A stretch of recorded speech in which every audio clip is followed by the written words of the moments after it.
اور جس معاشرے میں دو مصیبتیں ہوتی ہیں، یہ بے پردگی ہوتی ہے، مخلوط نظام ہوتا ہے، ایک تو وہاں گھریلو زندگی ختم ہو جاتی ہے، دوسرا وہاں ازواجی زندگی کا سکون ختم ہو جاتا ہے۔ مغرب اس گندگی کی انتہا پہ پہنچا ہوا ہے، بتائیے وہاں گھریلو زندگی ہے؟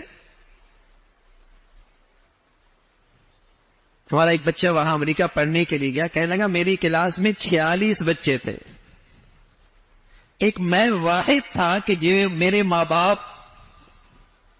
زندگی کی 50 سال ہو گئے اکٹھے رہتے ہیں، باقی جتنے لڑکے تھے 45 سب کے ماں باپ کو طلاق ہو چکی تھی۔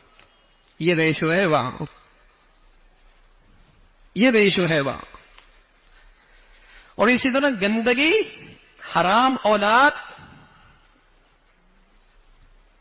ساری چیزیں دنیا کے ریکارڈ پر ہیں۔ مسلمان تو ایک مہذب معاشرہ، پاکیزہ معاشرہ، عفت اور پاک دامنی کی زندگی، جو اس کا ایمان ہے اس میں زندگی گزارتا ہے۔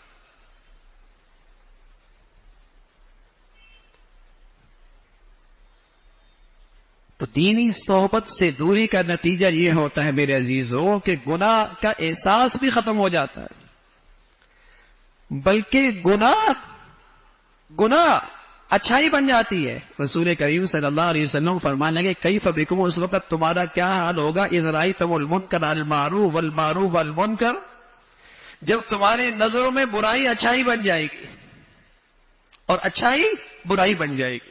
حجاب، پردہ، حیا، غیرت، یہ عیب بن گیا ہے، اور بے حیائی اور آزادی اور بے حیائی اور گندگی، آج یہ ترقی، یہ جدت، مسلمان معاشرے میں کتنے لوگ اس کی حمایت میں کھڑے ہوں گے؟ حالانکہ اللہ کے نبی صلی اللہ علیہ وسلم فرمانے کا ایک وقت ایسا آئے گا کاسیات عاریات مومیلات مائلات رؤوسهن کاسنمۃ البخت لم یجدن ریح الجنہ وان ریحها لتوجد من مسیرۃ کذا وکذا۔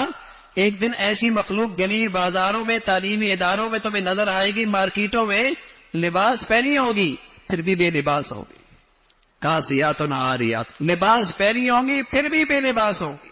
اس قدر باریک ہوگا، اس قدر چست ہوگا، جسم کی ساری حیت جھلک رہی ہوگی۔ کاسیات عاریات مومیلات وائلات، مائل ہوں گی، مائل کریں گی، رؤوسهن کاسنمۃ البخت، ان کے سروں کے بال اونٹ کی کوہان کی طرح۔ لم یجدن ریح الجنہ، یہ جنت کی خوشبو بھی نہ سونگ پائیں گی، وان ریحها لتوجد من مسیرۃ کذا وکذا، حالانکہ جنت کی خوشبو میلوں میل آ رہی ہو۔ جب اللہ کے نبی نے یہ بات کہی تھی اس وقت یہ مخلوق کوئی نہیں تھی، لیکن نبی کی بات معجزہ ہے۔ آپ نے اس دور کو اپنی نبوت کی آنکھ سے دیکھا تھا، کیسی برائی پھیلی ہے، کیسی برائی پھیلی ہے، اور نتیجہ یہ ہے دستے بستے گھر اجڑ رہے، گھروں کی زندگی کا سکون ختم ہو گیا ہے۔ جب آزاد میل جول، بلکہ بنیاد ہی تعلیم کی آزاد تعلیمی نظام سے مرد عورت کے اختلاط کے ساتھ ہوگا، وہاں تو شرم و حیا کا جوہر ہی ختم ہو جائے گا۔ اس لیے کہ مغرب کے ہاں بے حیا ایک بیماری ہے، حیا ایک بیماری ہے۔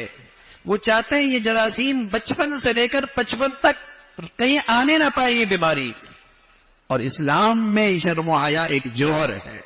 رسول کریم صلی اللہ علیہ وسلم فرمایا کرتے تھے الحیا والایمان قرناء جمیعا، ایمان اور حیا دونوں جوڑے ہیں، جہاں سے ایک چلا جاتا ہے وہاں سے دوسرا بھی چلا جاتا ہے۔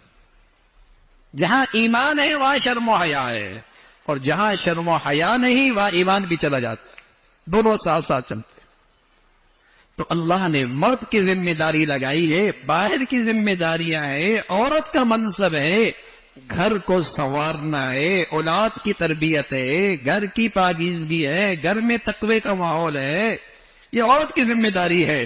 ہاں اگر باہر نکلتی ہے، کسی ضرورت کے لیے نکلتی ہے، تو اللہ نے اس کے لیے ہدایت دی ہے، یا ایھا النبی، اے نبی، قل لازواجک، کہہ دیجئے اپنی بیویوں سے، وبناتک، اپنی بیٹیوں سے بھی کہہ دیجئے، ونساء المؤمنین، اور تمام ایمان والی عورتوں سے کہہ دیجیے گا، یدنین من جلابیبہن، جب باہر نکلو تو چہرے پہ چادر ڈال دیا کر۔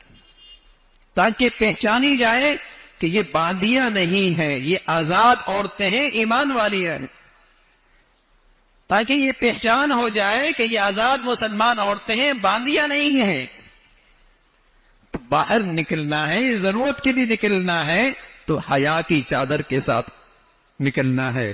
یہ شریعت ہے، یہ قرآن کا قانون ہے، اللہ کے نبی صلی اللہ علیہ وسلم نے اس کی ہدایات دی ہے۔ اللہ رب العزت مسلمانوں کو اپنے گھروں کے اندر، اپنے معاشرے کے اندر اس حکم پر بھی عمل پیرا ہونے کی توفیق نصیب فرمائے۔ وآخر دعوانا